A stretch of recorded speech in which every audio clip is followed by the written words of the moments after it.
So here we go. Fox News alert now. Iraqi and Kurdish forces launching a major U.S.-led operation to take back a key city, Mosul, from the Islamic State fighters.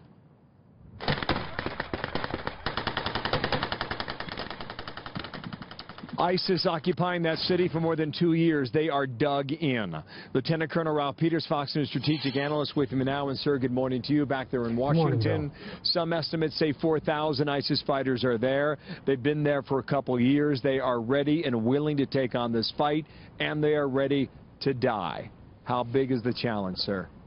Well, the challenge is always enormous in urban warfare, with its, with the complexity of the battlefield, civilians in place. I mean, there's still up to 1 million citizens left, Iraqi citizens left in Mosul. Not sure exactly how many. So it's ugly, it's difficult. But the real challenge here for us in our role is to herd the cats. Because the future of Iraq has not been decided. Much will be decided eventually in Mosul. And you've got all these factions. You've got the Iraqi military, Iraqi police, Iraqi anti-terror commandos, Shia militias, Sunni Arab, local Sunni Arab militias. You've got the Turks in an oversight role. They're not supposed to be there, but they are, defending the Turkmens. What we've done is try to give them all, working through the Iraqis, give them all a slice of the sandbox to play in.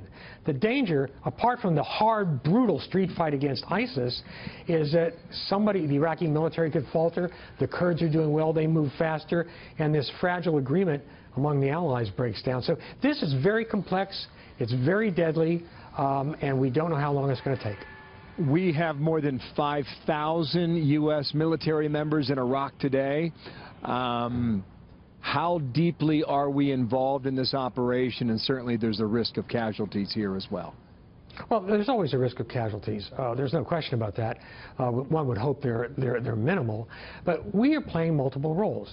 Obviously, air power, fixed-wing aircraft and Apache helicopters now going in. We've also got air controllers on the ground, special operators, trainers, advisors, planners. And that's really where we pull a lot of it together for it, and that's essential. But the other role we play, again, is we provide a fig leaf for all these other elements, all these other players that say, well, we don't want to do this, but the Americans insist. And so we are the key clothespin holding the rag, all the rags on the line. And that's a terrible metaphor, by the way. Yeah. But listen, you have, but it's okay, but you have a toxic mix here.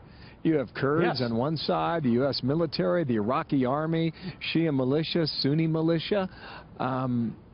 When you consider all of that, even if you're able to take out this town, and as you refer to these terrorists running for somewhere else, what happens to the state of ISIS?